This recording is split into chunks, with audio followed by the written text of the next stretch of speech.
honestly got really disenchanted with how the yoga world was operating and existing, and especially when it came to yoga retreats. I felt like there was a really, and I still do, to be honest with you, I feel like largely there's a really big disconnect between how people travel in terms of not implementing any kind of give back or respectful volunteering, and it really just being about retreating in terms of hiding and not engaging, not having these conversations, not having these experiences, and, just staying put at like a retreat center and, not wanting to embark on something, maybe off the beaten path.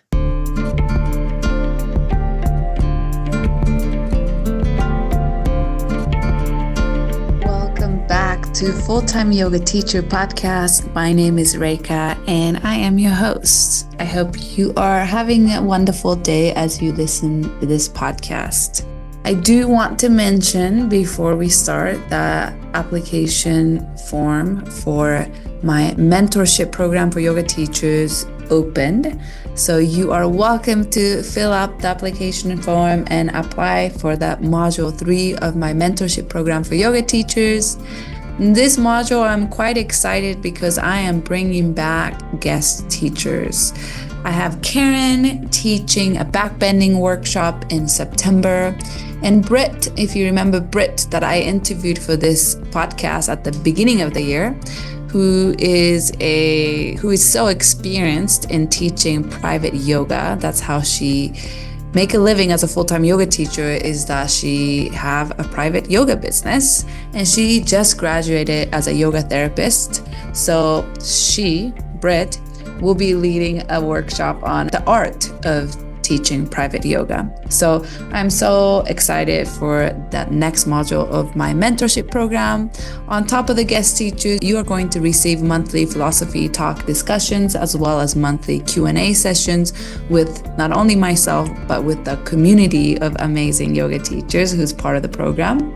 And you also are going to have opportunity to sign up for a one-on-one mentorship session with me to talk specifically about anything you want to talk about or specific goals that you have that you are trying to move towards. And you are also going to receive a mini bite-sized anatomy lessons that is pre-recorded every month of the mentorship program. So there's a lot of goodies that you are going to receive. Oh, there's also plenty of recordings from the previous mentorship programs of the previous workshop that you will also have access to when you join my mentorship program, and you will have access to my online yoga studio in terms of taking my online yoga classes as well as watching the recordings from the on-demand. What I love the most about my mentorship program, besides all the workshop and continuing educations and trainings you are going to receive, what I love the most is the community. So you will be part of a community of amazing, like-minded, supportive, encouraging yoga teachers around the world that you get to call your yoga family. And I think just as important as these continuing education that you are going to get in the mentorship program, I think having the community to lean on, especially when you're on this journey of being a yoga teacher, which can be lonely sometimes, I think is one of the amazing thing about my mentorship program. So anyway, if you're interested in hearing more about it or want to learn more, there's a lot of information on my website. I'll link that on the show notes, as well as I'll link the application on the show notes as well.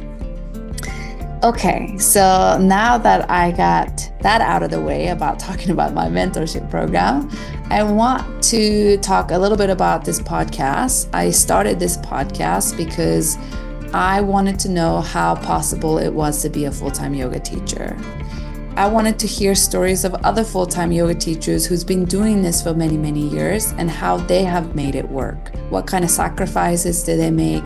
What kind of challenges did they face and overcome? As well as what have worked in their teaching career and what inspired them to keep going. So that's why I created this podcast where I get to interview full-time yoga teachers from around the world and share their journey of how they became a full-time yoga teacher and how they do it, their secrets, their tips and advice, and their inspirations. So that's what this podcast is about. And today's podcast is very, very, very special to me. Last year, maybe a little bit over a year ago, I was in Goa for a month doing a teacher training program, advanced teacher training programs.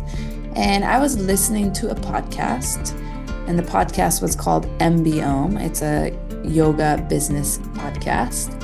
And I heard an interview on this podcast. And the host was interviewing this woman named Jordan, who started a nonprofit organization where she runs yoga retreat in different parts of the world, as well as yoga teacher training in different parts of the world. And she will bring a group of students, let's say if it's her retreat, she'll bring a group of students to this specific country and community. She partners with a local grassroots nonprofit organization. And the percentage of the money that retreat participants pay to join this retreat will go straight to this nonprofit organization that is running in a local community that has a specific focus for women and girls' education. Not only the part of the money that participants pay go directly to the organization, but the retreat has a component of volunteering and meeting the girls that the money is going to and the amazing work that this grassroots organization is doing. So the intention of the retreat is not only about going to a beautiful new country and experiencing the new country while you get to practice yoga, but a huge intention of the retreat is about giving back. And by participating in the retreat, you are being part of a positive impact in the world. I loved hearing this interview while I was in Goa because she was doing exactly what I wanted to do. I want to run a retreat that is not just about going to beautiful places and hanging out by the pool and spending a lot of money on massage and excursions. I want to run a retreat where I take a group of participants to a specific country, the land, the community, and we actually are not only taking from these land and community, but also giving back. We're learning about their culture. There's a cultural exchange that happens, and a certain amount of money goes to giving back to that land or culture or the community that we're visiting. And I want the retreat to have aspects of learning, not just taking, but learning. And I want to have aspects of this ethical giving back, ethical cultural exchange. And you probably have heard me talk about my dream of running this kind of retreat already, if you've been a long-time listener. But the reason why I was so amazed to hear this woman speak and being interviewed in this particular podcast was because she was doing exactly what I wanted to do. She also even runs a yoga teacher training in different parts of the world where she's teaching local girls and women to become a yoga teacher. And I have not heard of any other nonprofit or any other yoga teacher doing something like this. So as soon as I heard this interview, I just couldn't help but research this nonprofit organization and just admire amazing work that the founder of this organization have done and continue to do. I tell you this story because a year and a half later, I started my own podcast, and I've been sharing with you, the listener, my dreams and hope for running this type of yoga retreat. And now I get to interview the founder and director of this very organization that I was so inspired by a year and a half ago.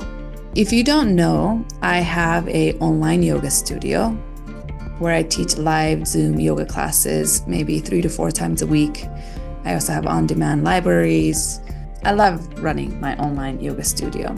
As a full-time yoga teacher, running my online yoga studio is not enough money for me to live. So running my online yoga studio is part of my income stream, but I would say it's little, not even little. I think it's less than half of my total income. but I love it. I love running it. I love my members. I love my students. So I will continue to run this online yoga studio until I no longer can.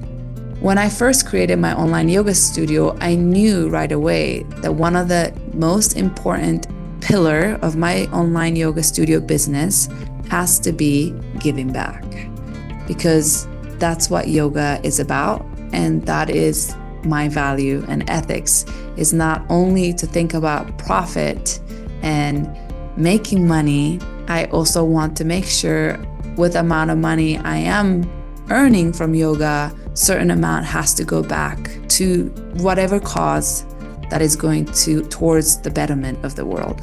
So that is why I have created a program called Yoga for Change program. Once a month, I run a fundraiser donation-based yoga class that is open to anyone to join. You don't have to be my online studio members to join this class. It's every last Sunday of the month from 8:30 a.m. Pacific time. So if you ever want to join, please come join me on this class. And every month we donate to different organization, nonprofit organization, or for a cause. Or for some time, we have chosen one organization to continuously donate every month as well. Since giving back is such an important part of my life and who I am, of course, it's going to be an important part of my business that I run.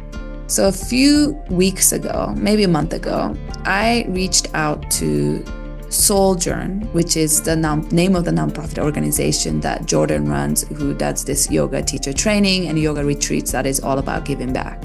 I reached out to them and asked if I would be able to do a fundraising yoga class, my Yoga for Change class, for her organization, her nonprofit organization called Souljourn. And she replied and said, yes, I would love that. And we started talking, realized that how wonderful it would be if I can interview her for my podcast. So that is why today's interview is very, very, very special to me, because this is someone I really, really look up to with what kind of work she does for her living, but what kind of work and service she offers to the world. I have dreamed of running this kind of retreat. I have dreamed of maybe starting and running my own nonprofit organization as well. But this woman, Jordan, has actually done it. She had a dream, a passion, a vision, and she put it in action. And she is actually doing amazing, amazing work that I would love to do. I would love to be part of. And it's just so amazing to see that somebody's already doing it. And I just have huge respect and gratitude for her fire, her passion to continue to do this work, and she continued to educate herself in this field. All that to say, I would love to invite you, the listener, to join me on my Yoga for Change class this month, August 25th, 2024. That's going to be in a couple of weeks. That is Sunday at 8:30 a.m. Pacific time, which is 11:30 a.m. Eastern time. I will be hosting a fundraising donation-based Zoom yoga class called Yoga for Change. And all the money, donation that I receive from this class will be donated to Jordan's nonprofit organization called Souljourn Yoga Foundation. And what's so special about coming and joining this class this month is that Jordan will be there. She's going to be in the Zoom room to share about her organization, her work, her passion with anyone who decide to come join me in this class. So she'll share a little bit about herself, her organization. There'll be some time for Q&A. And then for the remaining hour of the class, because the class is from 8:30 to 9:30, I will be teaching a Zoom yoga class for anybody who come join the class. And it's a fully donation-based class. There's no obligation to pay or donate to register for this class. You can still register without making a donation. I highly encourage you make a donation because she does amazing work that you'll get to learn more about in this interview. And you get to put your own amount that you want to donate. And we get to come together as a community and learn about the amazing work that Souljourn does, and practice yoga together for our beautiful, beautiful cause. Any small amount matter. So even if you can only donate $1, you are welcome to come. If you feel like you are not in a financial situation that you can donate, still come and be there so you can learn about this organization and also be part of raising awareness for the amazing work that this organization does.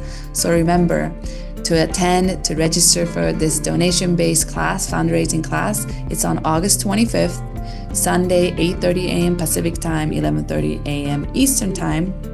And I will put the link to register on the show notes.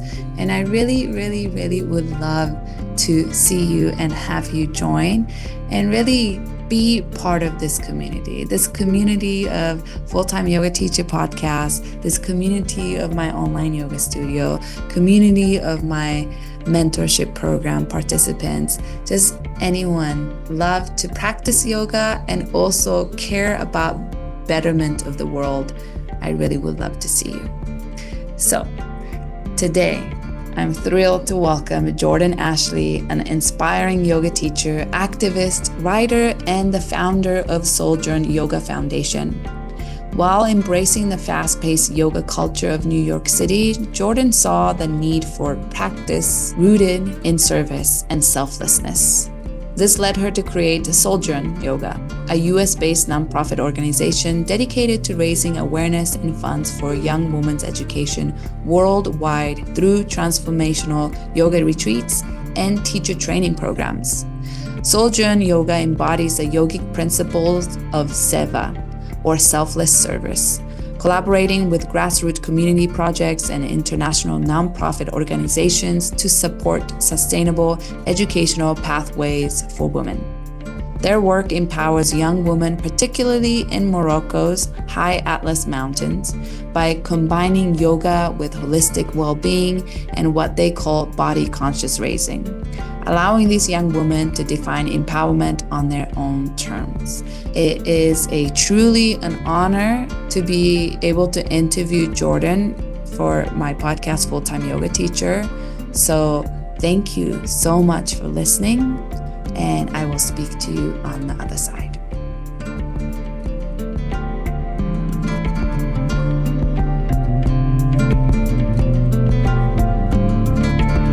Welcome, Jordan, for coming to join me on the Full-Time Yoga Teacher podcast. I am very, very excited that you are here with me today. So how are you doing?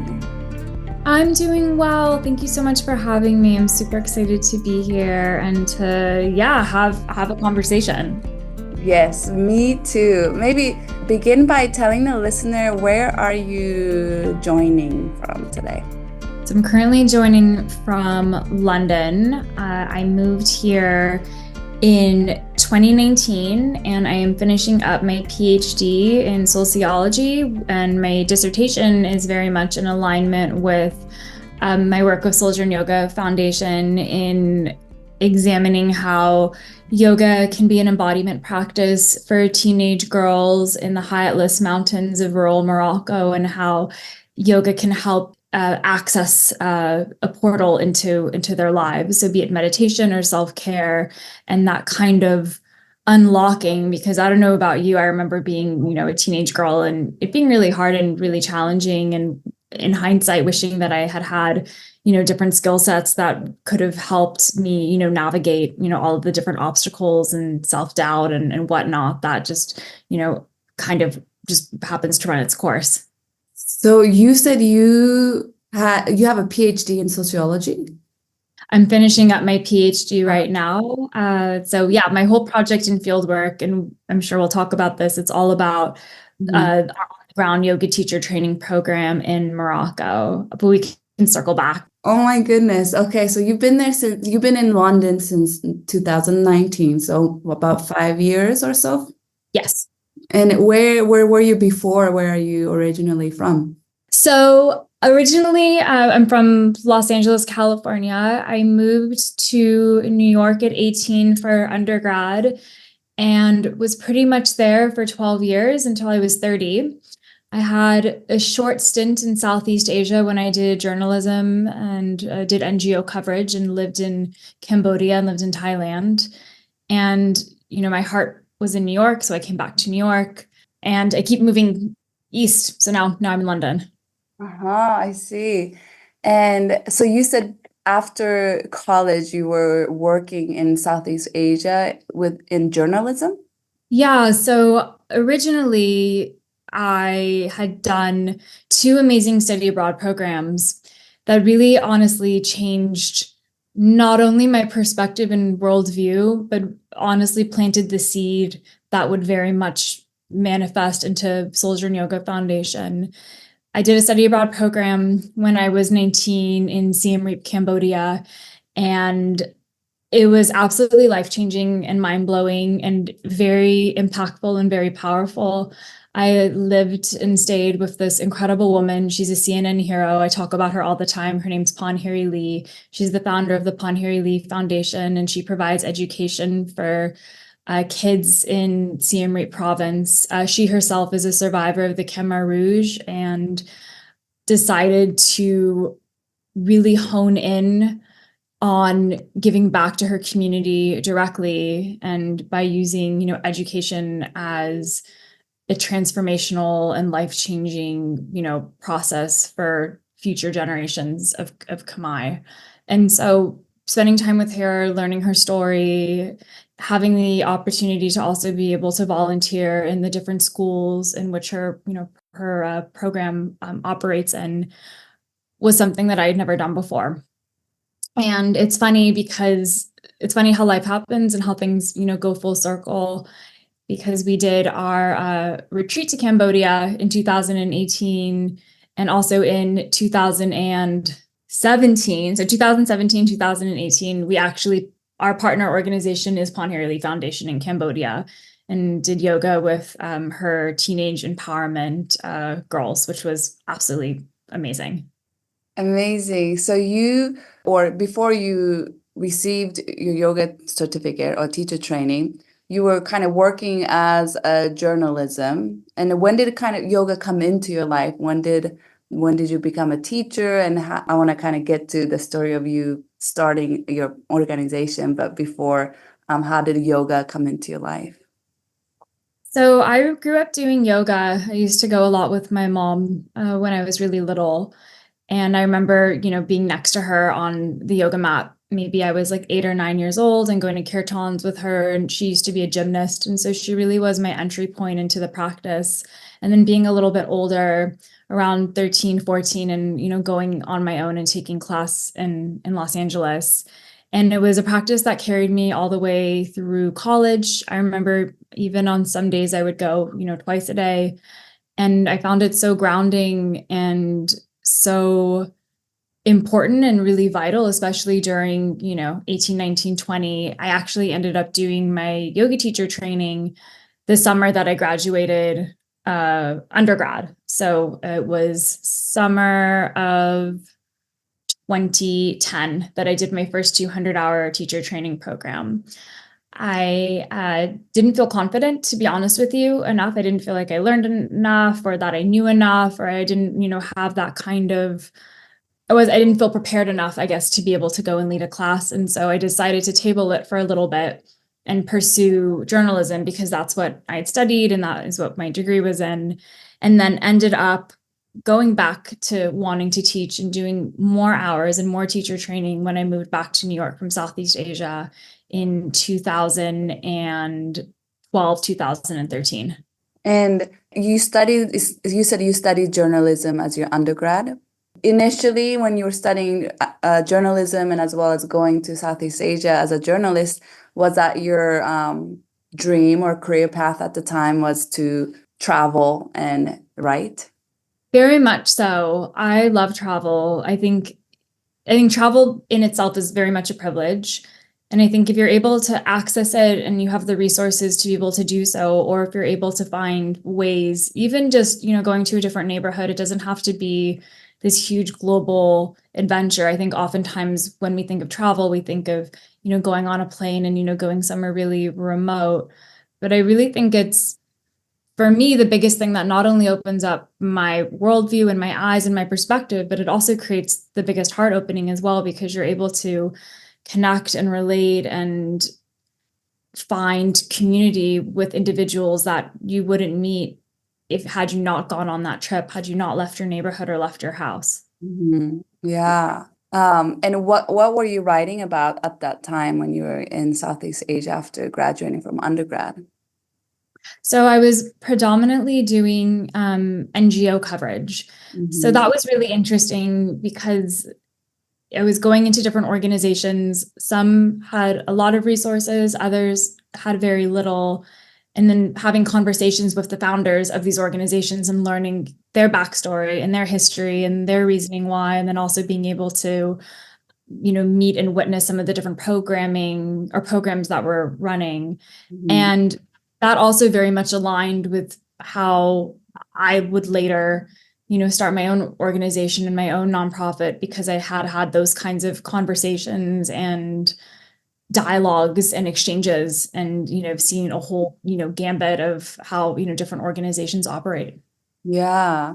And what made you decide to come back to United States after that experience, and what happened after that? And I know you did your teacher training when you came back, so what happened after that? So I had done my 200-hour, and then I had left and gone to Southeast Asia. And then I think I honestly got homesick. I was at that point in time, 22, and had then moved to Bangkok and was doing more like lifestyle coverage and journalism. And also I missed my dog. I, had a dog at the time who, her name's Maya. I actually recently lost her 2 months ago, but she, I had her from 19 to 35. And I think really wanting to go back to New York and see now that I've, had this kind of, field work and this experience, writing abroad, can I now transfer those skills over and actually implement them in the Big Apple? So your plan at the time was to kind of stay in New York after that? It was definitely, I think from going to school there, all my friends, were there at a really big community, and also wanting to potentially, start teaching yoga. Because I wanted to see what it would be like to freelance and to teach yoga, and see if I could actually pull off doing both simultaneously. If I could continue to do, articles and different kinds of coverage, but then also hopefully getting the self-confidence to be, able and ready to teach in a studio. Because New York yoga is intense. I mean, so many different studios and styles and teachers, and it was intimidating, I'm not gonna lie. Yeah, I interviewed several New York yoga teachers and asked a lot of questions to compare to what it's like in LA. It seems like there's a lot of similarities to LA teachers and, the hustle of trying to make a living as a yoga teacher, but also different and similar at the same time. But so what happened? Were you able to do that, work freelance, and then be a yoga teacher after that?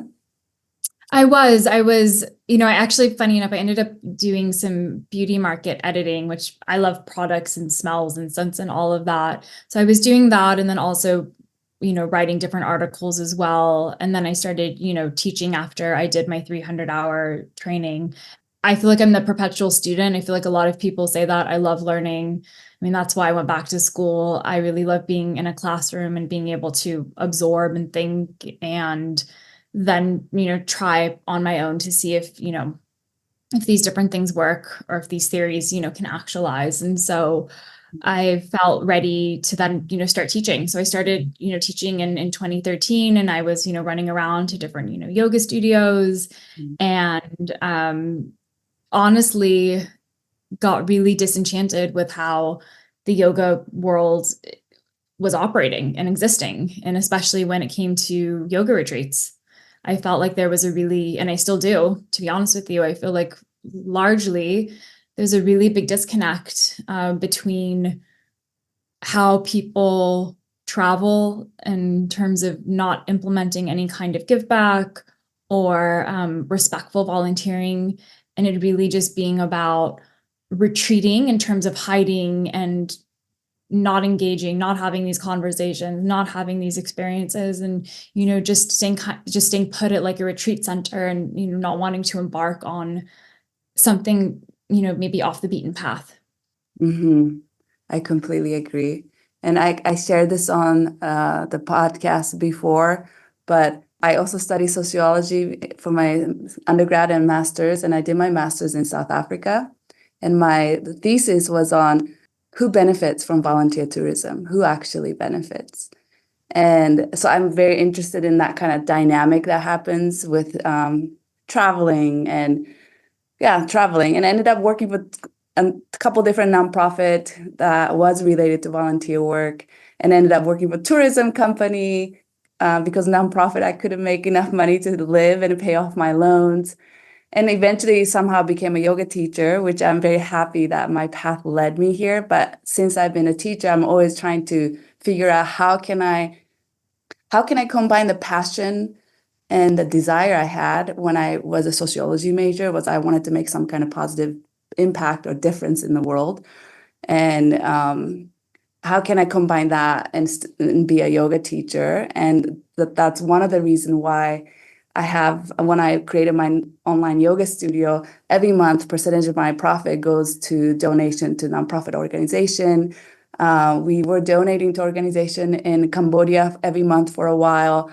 That organization kind of dispersed, so we're always looking for new organization that we can collaborate with, because I do think sometimes it's not always, but I think sometimes there's a benefit to continuing to donate to one organization rather than just once off to different organization all the time. And I also see that disconnect in the yoga world in terms of retreats. And because I also grew up traveling and I'm also multicultural, biracial, and living and being in different countries and also being able to witness so much, I always think about how can I travel in a way that is going to have the least amount of harm, because sometimes traveling can be harmful or it could be very exploitative as well. And when I see the yoga world and what kind of retreats people are running, and it's usually very fancy and very expensive, and it's just about going to these countries and just hanging by the pool, and it's very disconnected from people or the land that you're visiting and the country that you're visiting. Are you actually learning about the culture there? Are you actually meeting the people, locals there? Is there any exchange that's happening? And I always wanted to create a retreat where there's some kind of cultural exchange. We're learning from the people in that land, that culture, and also percentage of the retreat cost is going to go towards whatever nonprofit we choose to contribute to. And we want it to be very grassroots, locally run and organized organization. And that is why I'm so excited that I get to interview you, because you're doing the work that I've been dreaming of and I've been wanting to do for so long. And when I actually found out about you and your organization through another podcast I was listening to, I was so excited because somebody's doing this work already. And it just and hearing your stories and your desire. And I just saw a lot of parallels, but also so inspiring to see somebody already doing it. And it's one thing is to have a dream and maybe idea, but then for somebody to actually put that in action and actually doing it, it's so inspiring to me. So I'm a huge fan of your work. I just want to say that. And sometimes rather than recreating something that somebody's already doing, which, I do eventually want to run a retreat that is going to be more conscious of these things. But I feel like if somebody's already doing it, how can I just support already organization that's doing this work rather than recreating something else? So honor that that you're on this podcast. I get to have this conversation and share your work with the listener of this podcast. Going back, sorry, I rambled for quite some time, but I know you said you started to see some things in the yoga world that you weren't happy with. And then how did you get to the point of starting your own organization? Well, first of all, we have a lot in common. My mom's South African, and we have a lot of family there. And one of our partner organizations is in Cape Town, and so that very much resonates with me. The sociology we have, we should chat after. We should definitely figure out collaborating and joining forces.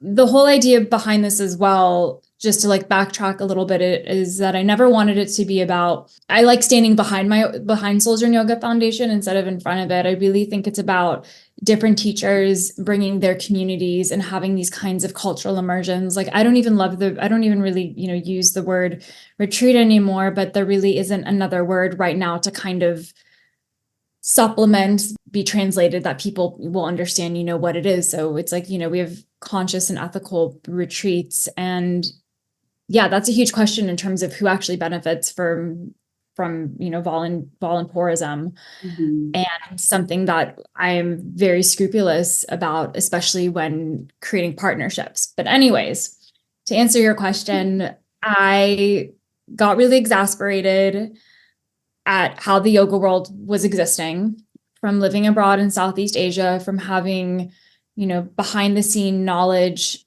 and working with different NGOs. And my heart cause has always been girls' education. That's currently, girlhood studies is where I've, situated my dissertation and my research. I wanted to figure out a way that retreats could be transparent in how they are supporting and working with these on the ground, NGOs and organizations. And so I thought the best way to do that was to start my own nonprofit.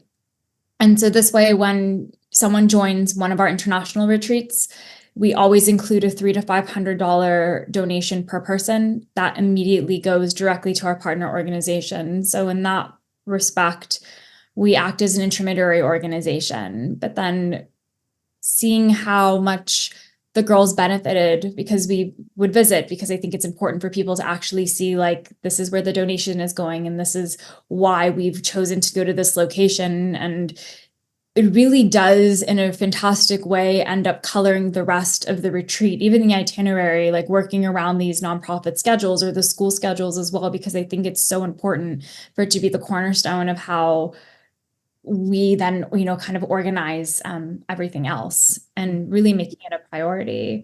And then from that, and apologies if I'm jumping around, we decided to start our own teacher training program, because not everyone can afford to do 200 hours, especially in New York or Los Angeles, where you're, paying for the overhead of the studio rental. And then also time, right? Like, it's 200 hours. And so I'm all about decentralizing yoga and making it as accessible and digestible as possible to as many different people who want to adapt it to their communities and really want to make it, their own. And something that my teacher, Ali Kramer, always says is, yoga is for everybody and everybody. And I truly believe that. I love that. So tell me a little bit about, you were working in New York as a yoga teacher / freelancer, and you deciding to start your nonprofit. And I want to know, like, how quite easy process or the challenging process to actually start your own nonprofit. And how was your first retreat? Like, how were you finding your students to come join? How was the planning like? Did you have help, or did you kind of do everything on your own? I would love to know. Yeah, so I decided to connect with my really good friend. Her name's Allison Riazzi. Was in New York, now she's in Chicago. She's an amazing, yoga teacher, and to bring her on board for us to do our first retreat. And we decided to actually do our very first retreat in 2016 to Peru. And had heard from a friend of a friend about this amazing organization called the Sacred Valley Project, and they're doing absolutely incredible work. And they provide educational support, so from schooling to uniforms to dormitories and housing for indigenous young women in the Andes Mountains. And so connecting and having a call with their executive director and doing a lot of research, and because from being a journalist, I love to do some research, and deciding that this was the right organization for us to align ourselves with and partner ourselves with was kind of a leap of faith, because this was the very first retreat that we'd done. And so it was a joint effort in terms of recruiting students between Allison and myself. One of my little cousins came with, which was really fun. My little cousin Rachel came, and she had never done anything like this before. And so it was small, like, I don't love huge retreats anyway. So it was 9 women plus, me and Allison. So it was 11 of us total. And Alex was really helpful in helping us with our itinerary. He also, had, he also works in terms of programming and itineraries for high school students. And so it was great in terms of being able to really lean on his expertise in terms of, his guides and where he thought we should stay and everything. And so it was really amazing and it was really fun. And, like you, I believe that we need to go like deep in a place and not wide and not spread ourselves too thin. And so, we're very specific in that we, partner with one organization. And then every year when we do our retreat to that location, it goes to that organization. And so that we create these lifelong relationships and that we're, able to continue supporting and learning and really creating community around that kind of, long-term connection. Because sure, you could do, this year Nepal, next year Sri Lanka, following year South Africa. And while I think it is important, and while we do work, with 9 different, organizations now around the world on 4 different continents, I think that's a huge part of it as well. And a big part of my own like personal integrity is like, it's not trendy, it's not fad. It's really about saying we're going to commit to supporting you and working in conjunction together. Yeah. And how is your retreat different than a typical retreat that some people might expect in a yoga retreat? I know you said that a certain amount of money goes directly to the organization you're partnering and collaborating with, and the itinerary of the retreat includes some work of going into the organization, maybe doing some volunteer work. What are some other, I guess, aspects of your retreat that is different than what people would consider normal yoga retreat or typical? So I really try to have them all be individualized based on where we're staying, so that we're not trying to kind of replicate the same experience, because every destination is different and unique, and really wanting to honor and bring out what makes that place, so special, and why has this person decided to travel. So I say that they sometimes can honestly be like more like yoga adventures. Like, when we do our Rwanda retreat, people have the option and, to go gorilla trekking, which is something that maybe you wouldn't do on a typical, yoga retreat. In South Africa, I'm all about, culture. And so we visited, Zeitz, which is this incredible modern, contemporary modern art museum that's there.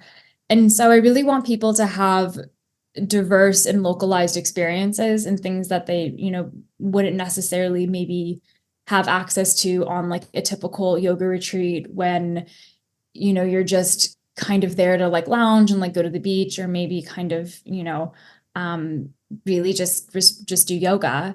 So sometimes I would say that the yoga's focus is not so much about the physical, but it's more so about the seva or the service, or it's more so about the bhakti and the heart opening, or it's about really just about being open to adventure and new experiences. I remember on the Peru retreat, the place we were staying at didn't have a designated yoga shala. So we brought our mats out to the lawn and, practiced next to alpacas. I love that. I would love to know a little bit about the process of starting a nonprofit. Was that did it take a long time for you to create and establish one, register one? Was that a challenging process for you? I think it took probably about 9 to 10 months total, because even though I received my nonprofit status in my EIN number in 2015, I didn't officially launch until 2016.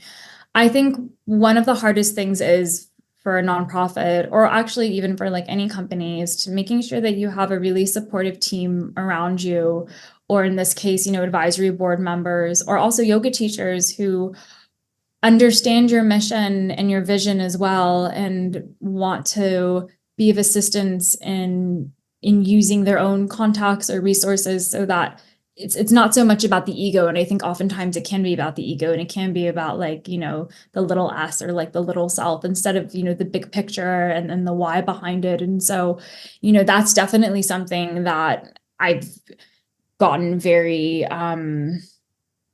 I try to be as open as possible, but I've also, I've been disappointed before, and, been, surprised and shocked by, people's, actions. And so I think especially in engaging in this kind of work, you have to put up a filter in terms of who are you letting through and what's their reasoning behind it, especially with going into, different, nonprofits. And, we always work in conjunction with an existing nonprofit when we're doing our volunteering work.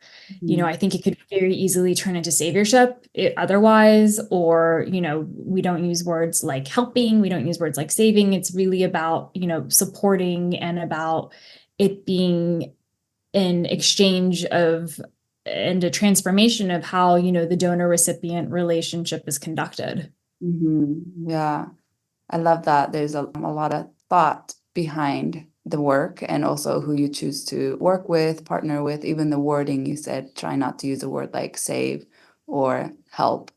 Definitely during my thesis research on who benefits from volunteer tourism, those are the words that get thrown around a lot, right? A lot of volunteer tourists will come with quote unquote to help this country, or to help or to save the children of this community.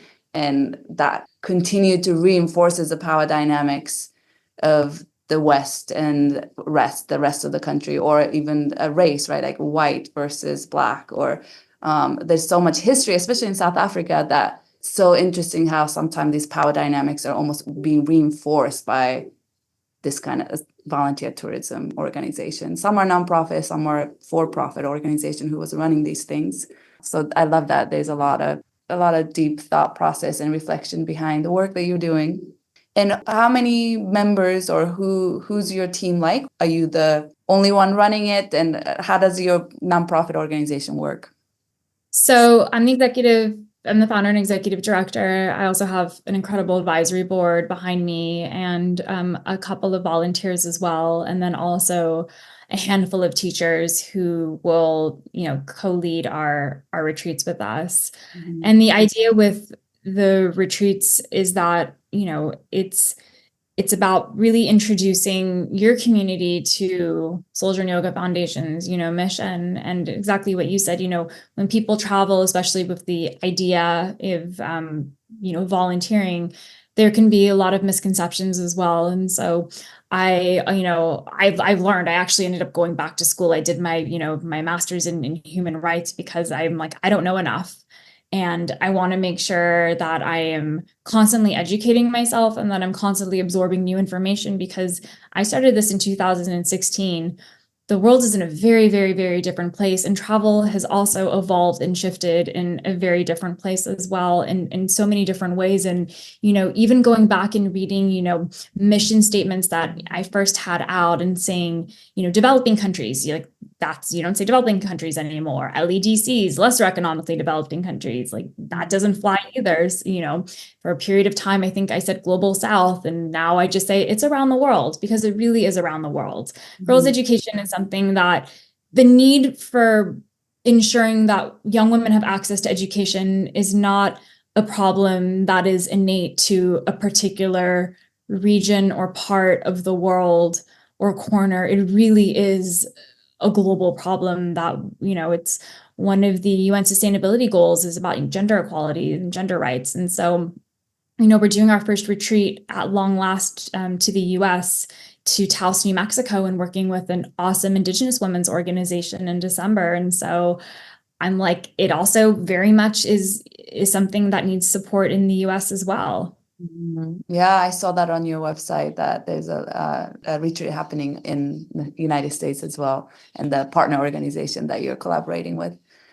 So once you started your nonprofit and started running your retreat, were you able to make this work of nonprofit into your kind of full-time career, or did you have to still have other freelance or part-time jobs to kind of be able to make it work to sustain your living? I've always been, well, until I moved to the UK, but the whole time I was running Souljourn Yoga Foundation, I was also teaching yoga as well. So to be able to not only create, community for Souljourn, Yoga Foundation, but also to still, have my toe into the different yoga studios and be able to do, different kinds of fundraising events or community activations or, collaborations and things like that. And yeah, I mean, that was great.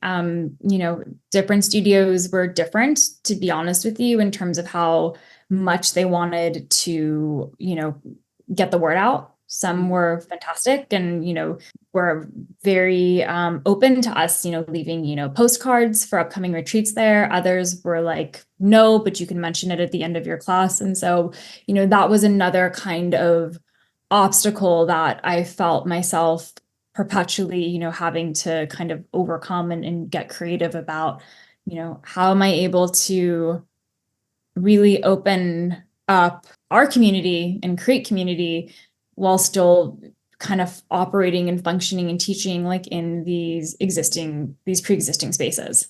Yeah, I can imagine just because in my experience of being a full-time yoga teacher in LA for quite some time, there's some studios who they have a rule that say you can't promote your own retreat or you can't even organize your own retreat if you work here, So I feel like there's so much competition and rivalry rather than trying to support and uplift each other. And especially in your case of your nonprofit, you're actually uplifting not only other people around the world, like this retreat is actually having such a positive, hopefully positive impact or benefits, not only just for people participating in a retreat, but the partners that you work with. So it's so fascinating that, some studio are not so supportive of that. It's sad to see that there's a lot of competition, rivalry, and also very money and profit driven. I'm not saying all studios are like that. There are some amazing studios that I know and I interviewed, but also just as many, well, even probably more than amazing studio that I have known. There's also maybe double the number of studios who I feel like are completely profit driven and they're not very caring of their yoga teachers or the work, possible impact this work can have beyond the students and their community. So once you started running your retreat, you were still teaching yogas in New York. And how was your friends, your coworkers, your family, how did they react to you kind of making a pivot of, I'm not only just going to be a yoga teacher and maybe work freelance, but now I'm starting this nonprofit. And, I'm sure your dreams and vision was much bigger.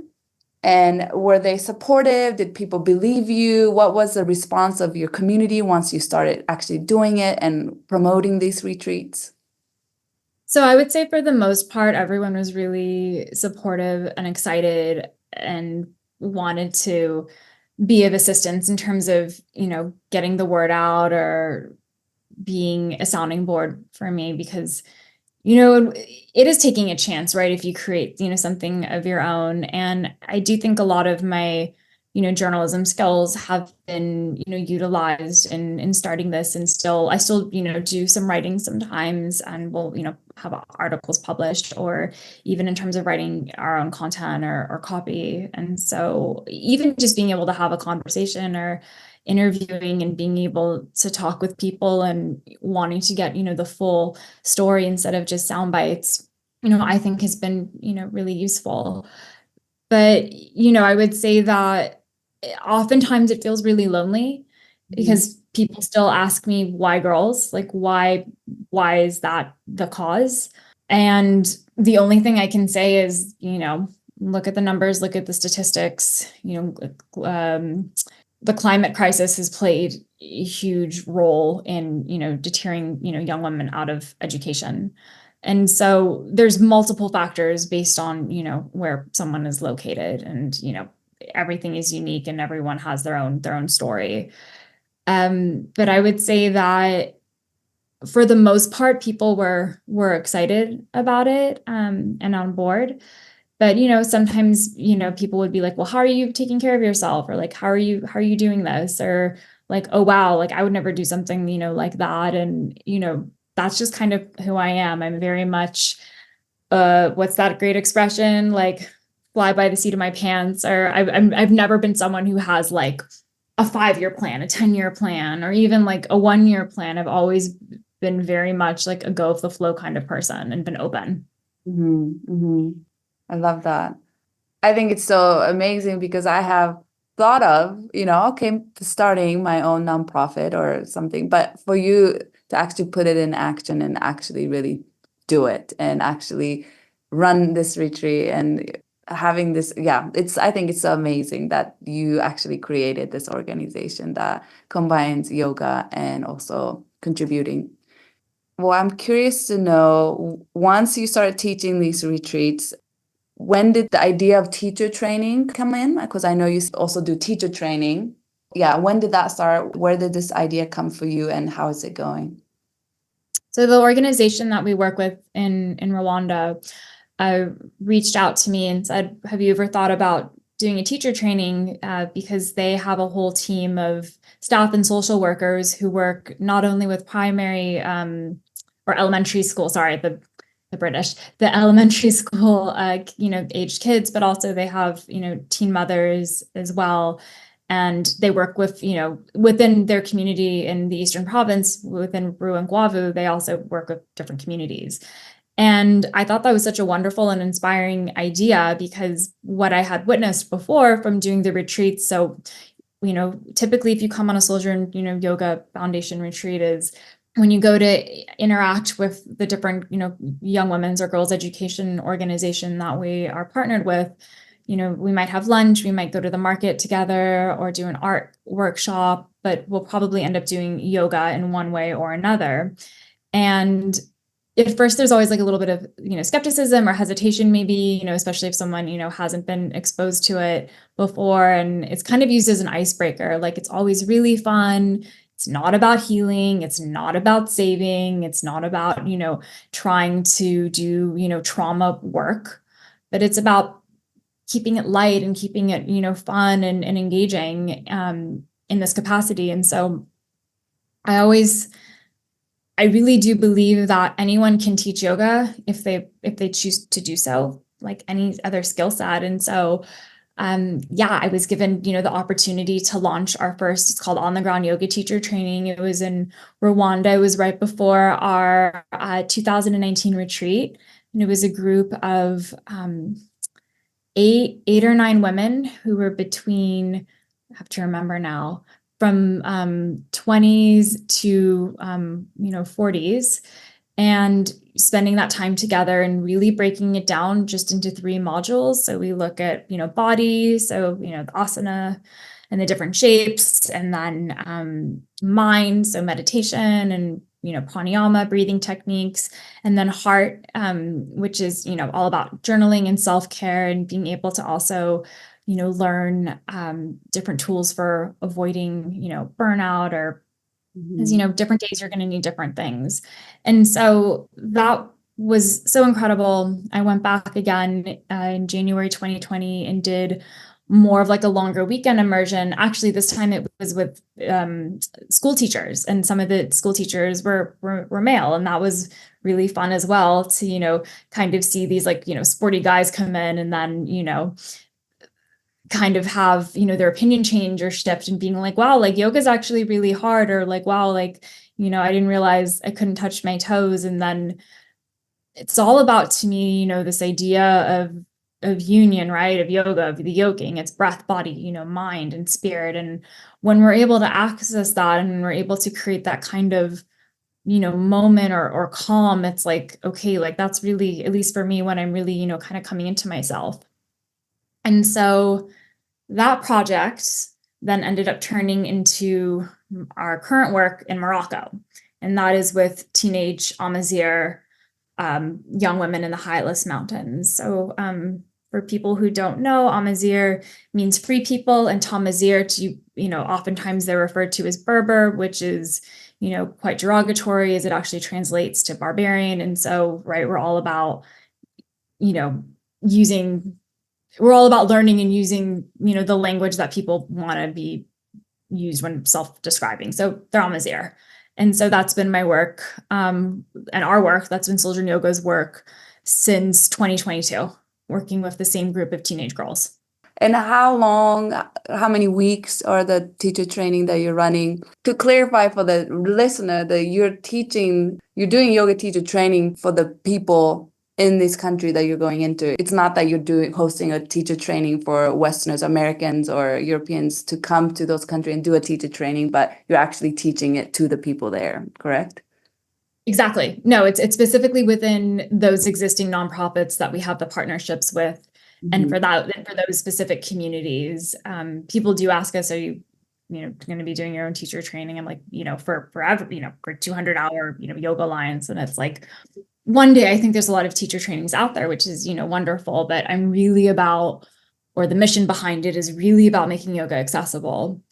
And so with the girls in Morocco, we first started with Zoom classes, because I really felt like they should have some understanding of their own personal practice, right?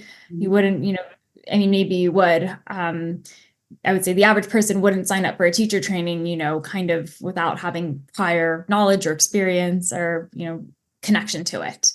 So starting off with Zoom yoga classes and then continuing over the summer in person. So summer 2022. And so they're 250 hours. That's done, over, I would say, 8 to 10 days. And, because they're not in school, we're all in the dorm together and, living together and, coexisting together, kind of like you would if you were doing, a 200-hour, teacher training, somewhere in 1 month, but it's fast tracked because, the idea is that they're able to teach from day one. So they're standing up and they're, doing hand on heart, hand on belly, or, they have box breathing. And it's really about having them feel confident and comfortable to stand up in front of their friends and their peers and lead and about the leadership. Yeah, I love that. How are you funding this teacher training? Do you have a donor or grants that fund this teacher training? Do you ever charge them for taking this training? And I'm also curious, your experience so far, are they able to teach it to their community, their friends, their family after these trainings? So we never charge. We get we do our own fundraising. So if people want to donate, they can donate, also through grants and through, donors as well. That's how we're able to sustain it, to keep it going. It's helpful in terms of being at the dorm, like, they'll feed me, or like, because I'm there and there's like a room for me there. And so like, that's great, because then I'm also, on site as well. But it's our own independent project that we are constantly, trying to, fundraise and get resources for. So they get to teach in whatever language that they feel, confident in. And so they teach in Tamazight, and it's beautiful and amazing to witness. And they teach one another, or they go home and they teach their moms and their sisters and house mothers, because there's house moms who are there. The house moms love to come and, take classes as well. And you can see the shift happen when they start teaching in whichever, language that they want to teach in. And, for the most part, it's, their mother tongue. And just everyone will lift up their arm and everyone will lift up their leg. And it's just, I can't even begin to tell you like how profound it is, like, to be there, and how much my heart flows from seeing, these teenage girls, actually being able to teach. Like, it's good alignment, like they learn sequencing, I do a lot of one-on-one, and they do a lot of group work as well, so that they understand how the different, asanas connect with one another in terms of their relationship, to gravity. They're not just kind of throwing everything into the kitchen sink. It's really about, them understanding and getting in and being like, oh, okay, like, yes, like, this makes sense. But then they put their own spin on it as well, right? Like, they design their own meditations, and they do their own, we have a whole list of heart causes, and, really identifying what are the things that they're excited about, or what do they want to get involved with, the things outside of themselves. And it's just been very, very incredible to be a part of it, and to have this amazing group of teenage girls that are a part of our organization. Yeah, I think that the teacher training sounds like such a great project or program that you do as one of your offering from your nonprofit. And are you the one who's mostly teaching this teacher training? And are you teaching it in English, but giving them the freedom to teach it in their mother tongue?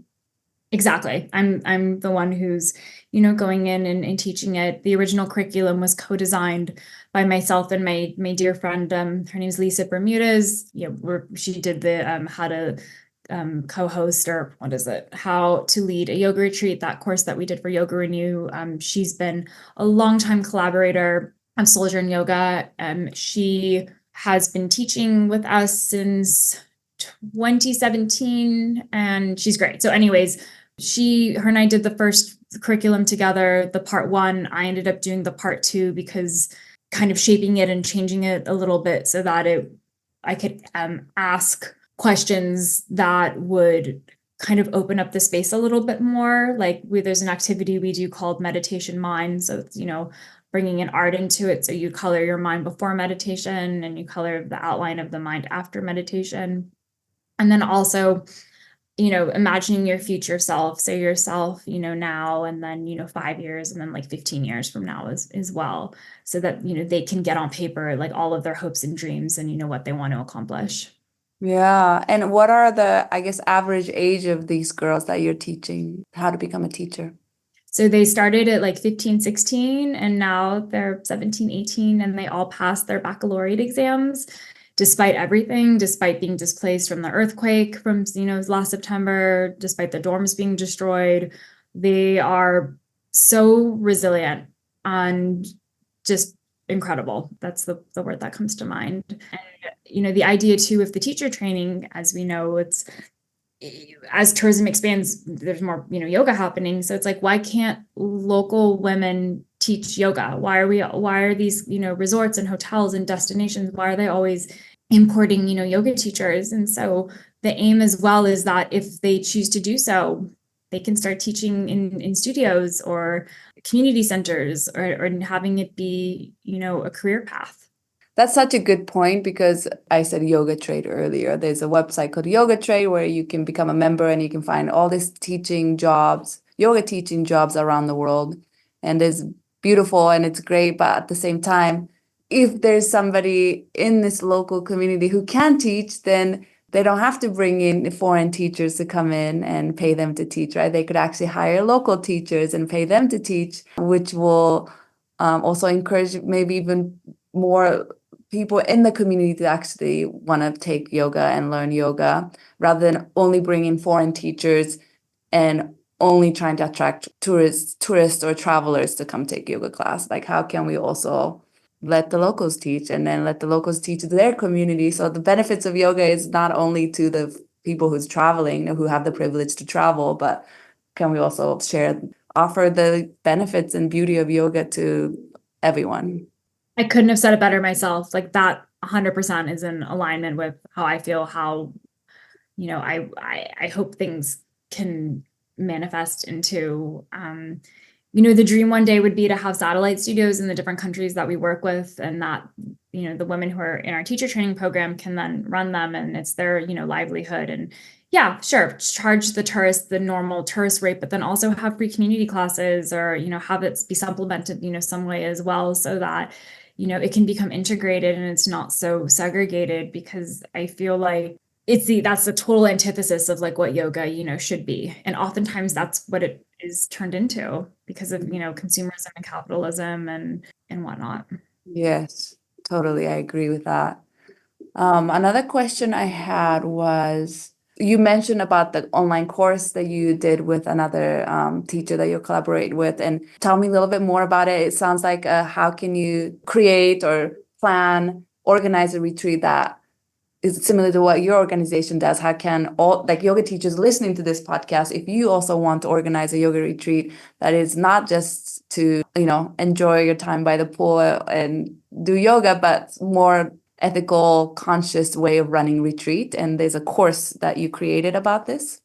Yeah, so Lisa and I teamed up with Yoga Renew, which is this online yoga platform, to create a course, because We feel like often, or I feel like for a yoga teacher who's never, led a retreat before, it can be really overwhelming and daunting, and maybe, something that you put on like your to-do list. And especially if you want to, go somewhere that might be considered like a non-traditional like yoga retreat location. And so we guide you through the different steps and how to create a retreat with real heart and real authenticity and integrity. And so that even before you decide on the place, there's a meditation that you do to understand the reasoning behind the why.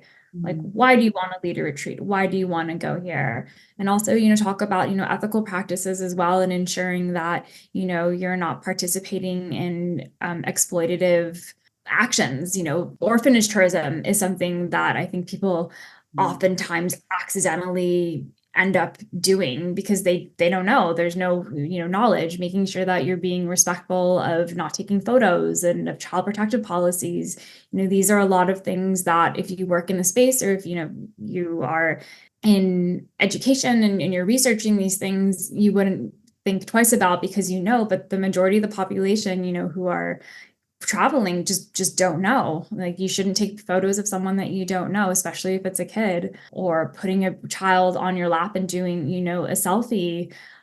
Different reasons why different organizations exist for different reasons, especially when dealing with minors, and posting a photo that might seem harmless, of like a bunny ears filter over, that could actually put that child in danger. And so I think even animals is something else. That's a totally different thing. But in terms of, are you supporting any kind of harm, ahimsa, that's first and foremost, non-violence, and having ahimsa be at the front of your consciousness even before you get your pen and paper out or your laptop out to plan your dream retreat, I think is really, really, really important to be aware of.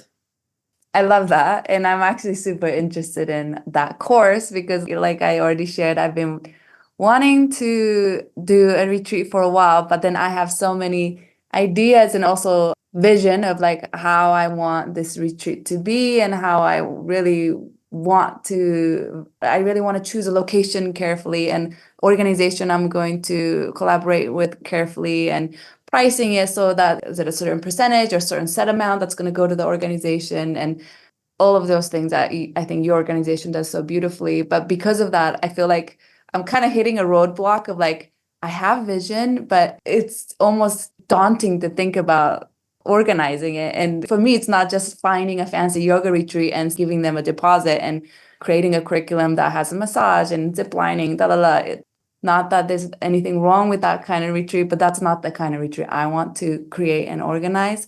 But then if I want to do it the way I have vision for or dreamed of, there's a lot of thought process that goes in, and a lot of organizing, and really getting to know the organization I want to work with, getting to know the country, the location, the culture, and the community that I want to go bring people into.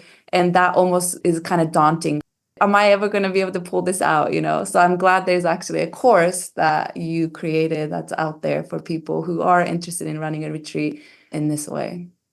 Well, I would love to co-host something with you. Let's definitely chat. I'm always looking for new teachers to collaborate with. Sincerely, I'm not just, saying this, because I think, having that same like-mindedness and that same kind of, connection, and you get it. You understand, the value in all of this. A lot of people, I think, would think that it's too much of a headache, or would just kind of want to do something that's, more simple, which is completely fine. But, when wanting to, do this and kind of add on the different, layers, it can get overwhelming and it can get daunting. That's why, I'm always transparent. It's like, we include 200 for our US retreat because it's shorter. It's over, 4 days.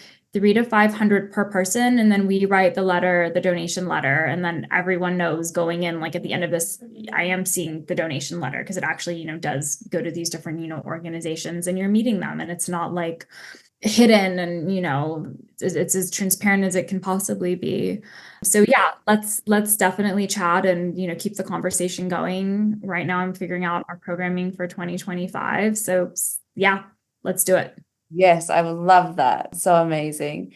And I'm curious, how are you funding your nonprofit? Do you write a grant letter, and do you have like ongoing funders who donates every year to your organization. I know there's like a smaller scale fundraising that different volunteers and people have done. And as for my virtual yoga studio, we're also going to be hosting fundraiser donation-based yoga class where all the donation will go towards Souljourn. So I know there's like small scale teachers and different people also fundraising, but do you also have a bigger grants that comes in every year that you can kind of rely on? Yeah. So we have annual funders and grants as well that we are very lucky to receive to be able to do the work that we do. But yeah, we also do, as you said, smaller like events. We also work with different companies as well. So we sometimes will get, if they do corporate social responsibility, they'll, do a percentage of sales for that month will go towards us. And then the other thing that we do as well, which it's different, it's not a monetary donation, but we do get in-kind donations from different companies. And then we include those in our goodie bags, or we include those at our events as well, because I always want to say thank you to the people who are joining us and supporting us and donating to us. And I think, having a little something, for yourself can end up, being just the thing that someone needs. Amazing. I would love to know, I know you mentioned a little bit about the pandemic earlier. So what was your life and also your nonprofit work look like before the pandemic and then during and also now? So how has it changed or shifted since the pandemic? Yeah, so right before the pandemic, I think we were leading somewhere between like 6 to 8 or 6 to 7 like yoga retreats a year, which was a lot. And I was, for the most part, predominantly going on them. When the pandemic happened, everything paused. It was the great pause, right? So couldn't travel. And that was when I decided that I wanted to go back to school and do my master's in human rights, because I thought, I don't think I'll ever have another pause like this where I don't feel the pressure to, be, producing these kinds of give back travel experiences. It was really hard too, because we had, I think, 3 retreats that we were, working on, or one was supposed to happen to Sri Lanka in April 2020, and we had to cancel all of it. And then it was also, trying to relaunch over and over and over again, and then having to then pull it back. Like, that was so exhausting and so draining. And so I really took time and decided, I'm going to do Svadhyaya, I'm going to self-study and go back to school, so that when the world opens up again, I can be of even more service, and I'll have even more knowledge that I'm able to share and be able to understand and shift and change and evolve. Because I think sometimes when you're used to doing something, you get in a habit of not looking inwards or not wanting to grow because it's uncomfortable, right? And doing my MA in human rights, that was painful. It was a lot, in looking at all of this and saying, this isn't language that works anymore, or this isn't, I need to be thinking about this in a different way. And so now we've started doing retreats again since 2022. We're doing a lot less, which I also think to some extent is more mindful as well, because it's more about putting my care and my time, instead of just having, a bunch of different, retreats happening, at the same time, which was great in terms of, working with like lots of different, teachers, but really, paring it back. And then the teacher training as well, and having that be, a focus, especially, working with the same group of girls and having long-term impact from it. Yeah. And I love that you went back to school during the pandemic and like you said, you're always learning so that you can continue to offer the best, be the best you can be with how you offer your service. And like you said, how you said it was actually hard to actually look back at yourself and like see, questioning like, what's the work I'm doing, and is it benefiting? Am I having, for me, when I did my master's in sociology in South Africa, Cape Town, and actually choosing the topic of is volunteer tourism, who's benefiting? It was so much uncomfortable reflections and self-study that I had to go through myself, like me wanting to, doing my master's in South Africa, another country, and wanting to make a positive impact in the world in some way. But is it actually having a positive impact? Am I actually causing more harm than good? And these reflections and questions that I had to really go through. And I don't know if I have the, exact perfect answers even now, but I think that's such an important part of a human being as a yoga teacher, as a yoga practitioner, but also especially you having this nonprofit organization. I think it's so amazing that you are continuing to learn and you are continuing to reflect and look back at the organization. You said changing the wording of it, changing how you run certain programs and projects. So I think that's amazing that you're continuing to learn and make that changes. I think all of us, like, me, myself included, we can always benefit from learning more and also always reflecting. Same thing in yoga, right? Like there's so many cues that aren't really relevant anymore, or maybe we used to say these cues over and over that maybe was more harm than good to our physical bodies, that now we know better, so we are changing the way we teach or the alignments that we teach and offer or how we say certain cues. So I think in anything, I think always continuing to learn, being open to change is such a good characteristic. So what made you decide to move to London to pursue your PhD, and how has that shifted your work, or has it shifted your work at all? So I moved to London in March of 2019. I felt like I had reached my ceiling in New York. As I said, I was there for a long time. I was there for well over a decade, 12 years aside from, being in Southeast Asia. And I had ended up meeting a lot of friends through doing pop-up events with Souljourn Yoga. And it was usually en route to our different retreat locations. I would always make it a point to stop off in London because I was really curious about the London yoga scene and like, what does that look like? And so I decided, kind of on a whim, I'm like, I'm just going to go over and like see what it's like and see what it's like, living there. And, was, kind of going, back and forth in terms of the retreats and then London and then, the US and London. And then the pandemic happened. And then I had to figure out a way to actually like legally, be there. And so that was at that point in time, I'm like, I need to go back to school. Like this is the moment that I've been waiting for, because I always wanted to pursue, higher education. And, as I said, it was this pause. Mm-hmm. And so I love New York. I was just there last month. It's great. It's, I think at some point in time, I probably will go back to the US. I spent a lot of time in the US and in LA. My whole family's in LA. But I also have a great community, in London as well. And so, we do the majority of our events are in the US, in New York and in LA. But I also love to, host, virtual things. I just started doing Self-Care Sunday on IG Live, which we should definitely, collaborate on as well. Just so that it really does stay like a global community. And it's great, a woman who came on our Nicaragua retreat last year, she's actually in London. So I'm going to see her, in London in a couple of days. And so it's a really fantastic network of people who have stayed, connected, or sometimes multiple.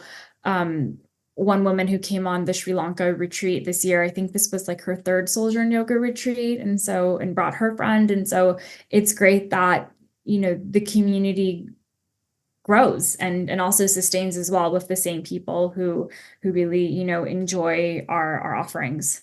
Mm-hmm. Yeah, I love that. There's also returning guests, or people who continue to want to go on a retreat with Souljourn and support in that way. What does your typical day look like as a founder of nonprofit, and also being a student and also being a yoga teacher? I would say every day is honestly a little bit different. I'm not great with routine. I would say like wake up, have a coffee or have a matcha, take I have another dog named Pickle, like take the dog out. And then earlier today I was transcribing, interviews from Morocco, and then I'll also be, simultaneously, figuring out our programming for next year, or, having partnership, meetings, or, individual board meetings as well. And then I always try to go to some kind of movement class, be it a yoga class or Pilates or bar or something that just takes me, out of the house. Mm-hmm. And then, my fiance works, from home most days. So him and I will, either make dinner or go out for dinner. And then end up, winding down, watching something. So very different when I'm traveling, but, or, going out and seeing friends or going to the theater or something like that. I love doing art museums and cultural things as well. But yeah, the one thing I will say that tends up happening is because I work in so many different time zones, I end up being online late into the evening. I'm not great about putting, personal boundaries because I'm like, I need to answer this. And, so sometimes I'll end up like tonight I have a meeting at 9 p.m. because of the time zones. And that's just what works for everyone. Yeah, I can see that being challenging at times with working with so many different people from different time zones. Is there, for I guess listeners, yoga teachers who are listening, or maybe not a yoga teacher, but who are interested in a work of nonprofit or maybe starting their own, is it how long did it take for you maybe to be able to have this as your like sustainable way of living? And do you recommend people to always kind of have another side income or side hustle or another part-time job? Or like, how does it work as a being the founder of it? Is it possible? Like some people always ask, is it possible to be a full-time yoga teacher? Can you actually make enough living and make it work? So for you as a nonprofit founder, like, is it possible? And how has it been? Has it been a very challenge for you to make this into your career path or your life path? I would definitely say that anytime you're starting something, be it a nonprofit or a business or like a new career path, you're going to have to take somewhat of a risk in terms of leaving behind the stability, be it the health insurance or the 9 to 5 or the routine that said experience, comes with it. And so I think you have to be comfortable with the idea of being uncomfortable throughout this whole process in terms of maybe needing to make sure that you are getting income, you're supplementing your income another way, or that you do have savings before you decide to dive, head first in, or that you just start to maybe do it smaller. Maybe it's about doing, a full day retreat at like your studio or a place before kind of going in, to it. Or if you change careers, maybe it's about working at a nonprofit and seeing if you actually, like it.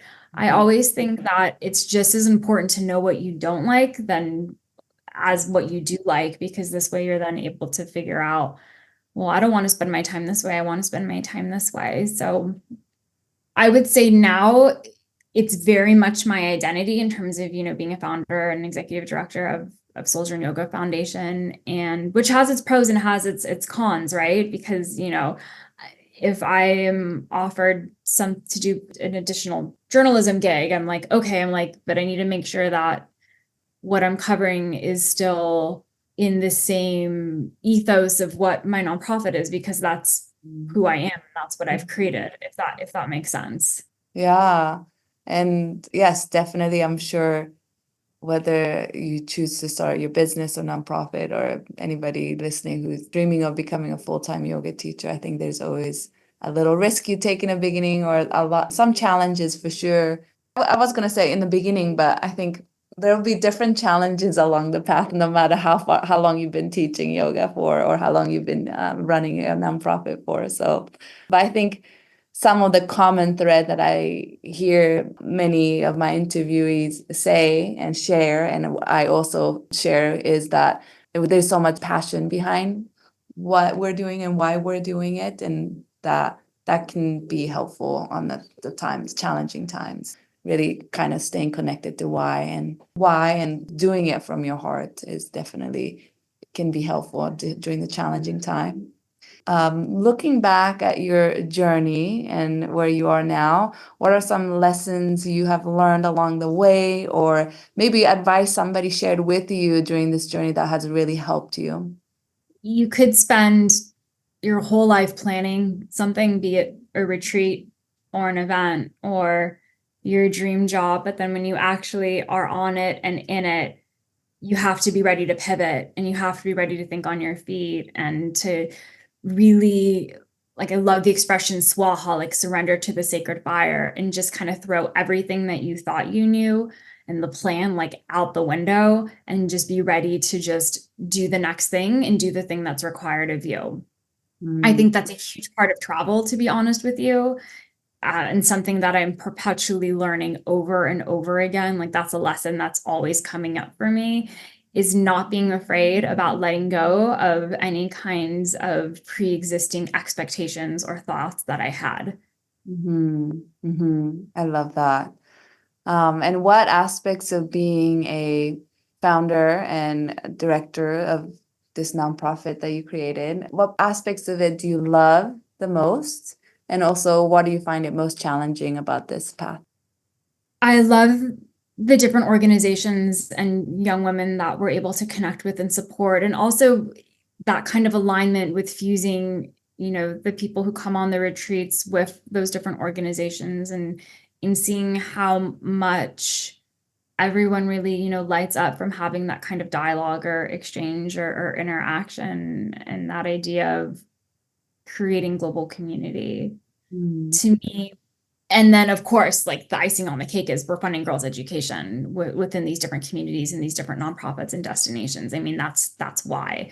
I mean, from us taking our retreats, we've been able to support building new dorms, increasing, attendance, buying uniform, school supplies. I always make, everyone bring sanitary napkins, to donate as well, because that's something that one, might not, think of in terms of having access to. So that's what really keeps me going.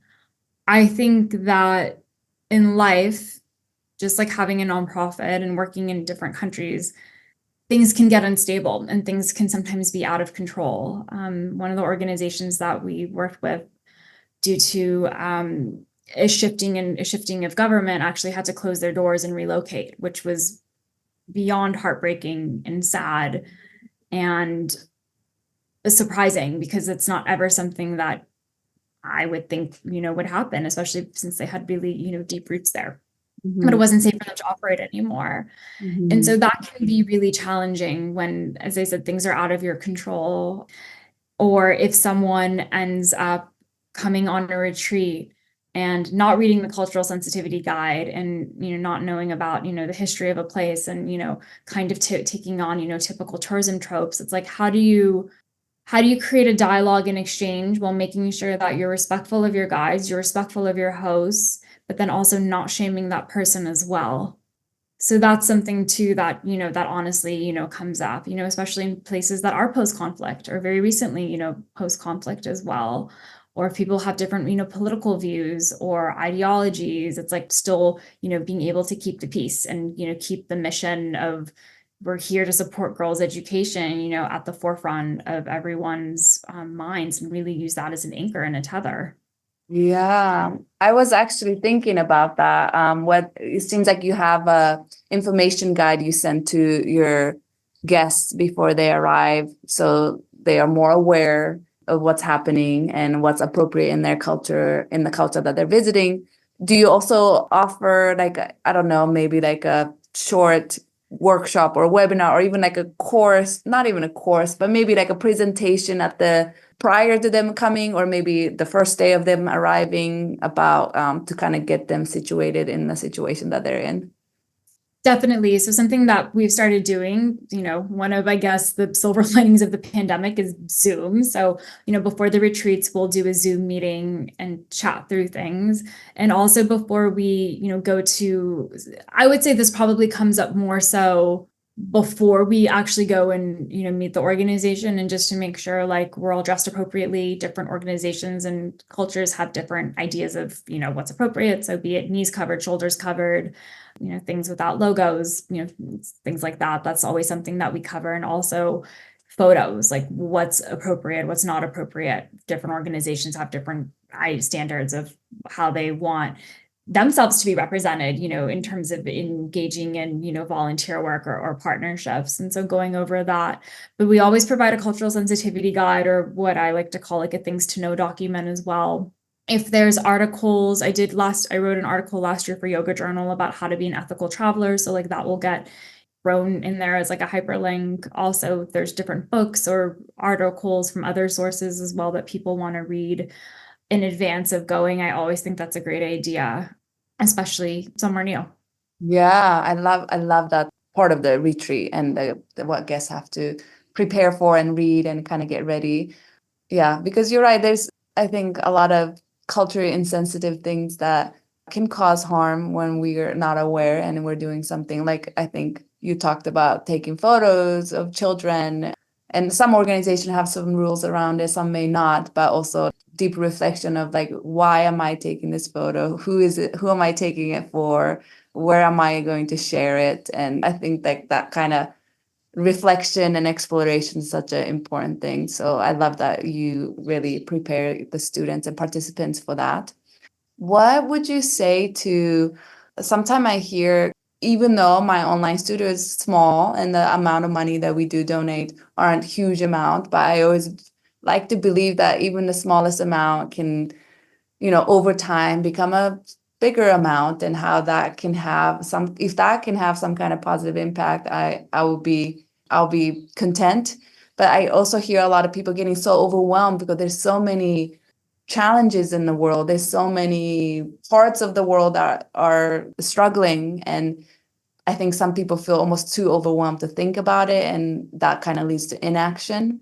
So maybe any message you have for listeners and yoga teachers, maybe they feel like they can't, or they're not going to be able to make any significant impact. Like what kind of advice can you give them? Any amount is huge, sincerely. It doesn't matter if it's $1, $100, $1,000, that makes impact. It goes from us being able to print our teacher training manuals to, purchasing yoga mats, or, being able to continue to produce, new course curriculums. So it's really like a little bit goes a long way. So whatever someone's able to do is always taken with the utmost, gratitude, sincerely. Yeah, I love that. And I think because most of the listeners are yoga teachers, I think that we have the privilege to be able to stand up in front of a group of people every time you teach. And sometimes that comes with some people looking up towards the teacher, or the words you say and share can have an influence and impact on your students, and that could also ripple effect. So even if it's a small fundraiser you do, or maybe just sharing resources of different things that students can participate or do, or donate to different organizations towards, I think using that power that we have as a yoga teacher to not only think about how can I make more money, or can we use that power and privilege we have not only for our own benefits, but to, even in a small amount, how can we also uplift others? I think it's definitely something I definitely want yoga teachers to take away from, that we can have a positive impact and influence, and how can we use that for something good rather than just for our own self-sake.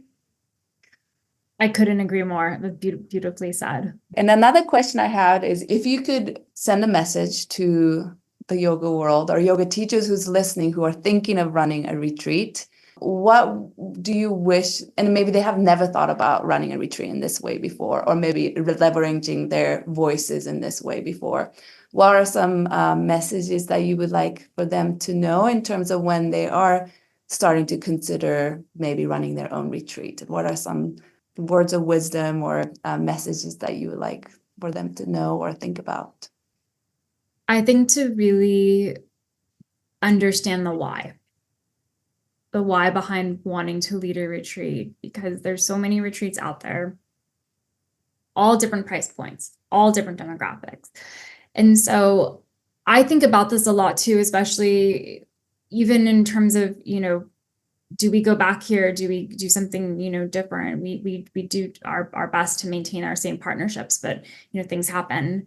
And so something I often ask myself is, am I just adding to the noise, or am I able to really create something that is going to cause, as you said it, like a true, ripple effect, and have it be a really, positive impact for everyone involved.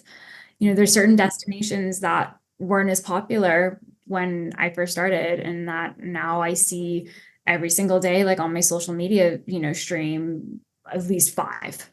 And so, yes, we do always give back. And like, yes, like that's always our ethos and like our number one principle, but also too, in terms of my own sanity and my own like mental health, it can feel really overwhelming when there's so much happening in the same space. And then also, what is that doing to the local economy? In that situation, maybe tourism isn't that helpful. Maybe there's another, path or another kind of event or something else you can facilitate or co-create that's not adding to the carbon footprint or, the destruction of a sacred site because of, the foot traffic that, goes on it. So, you said it, and that's what your whole, dissertation was on. Who is, tourism, really, helping? And I think now more so than ever, that's a question as yoga teachers who are wanting to, lead retreats like me to ask ourselves. Mhm. Yes, beautifully said. And I hope everyone listening can really think about that and contemplate on your reason why. And what does success mean to you as a yoga teacher, as a human being, as a founder and director of your nonprofit? What does success mean to you? That's a really good question. I think it's the transference of knowledge. I think it's when I'm able to share something and then completely walk away from it and have it exist in its own right, in its own way, in its own space. I think being able to do that, especially with yoga practice and that kind of knowledge dissemination, to me is really, it feels very successful to me, because that means that I'm able to share from my heart, and that it's then understood and then adapted to then suit the person who is engaging with it. Mhm. Thank you. So beautiful. And where do you see what's the direction that you see yourself going and also your organization going towards in the future, whether that's certain goals do you have or maybe vision or even just a direction that you are trying to take your career path to or your organization towards? I definitely want to continue our on-the-ground yoga teacher training with more of the organizations and that we work with, and also new organizations as well, because as I mentioned, girlhood studies is my focus, and I really do believe that teenage girls can really benefit from yoga, and not only doing it but also teaching it to one another, because who better to learn from than a peer, especially at that age too. Another goal or dream is, as I mentioned, is to have these satellite studios as well, where local teachers and travelers can come together and practice together and have it be a community space. Sure, some people might be coming in and out, but then also making sure that the people who live there are putting down deep roots so that it can become sustainable and livelihood as well. Mm-hmm.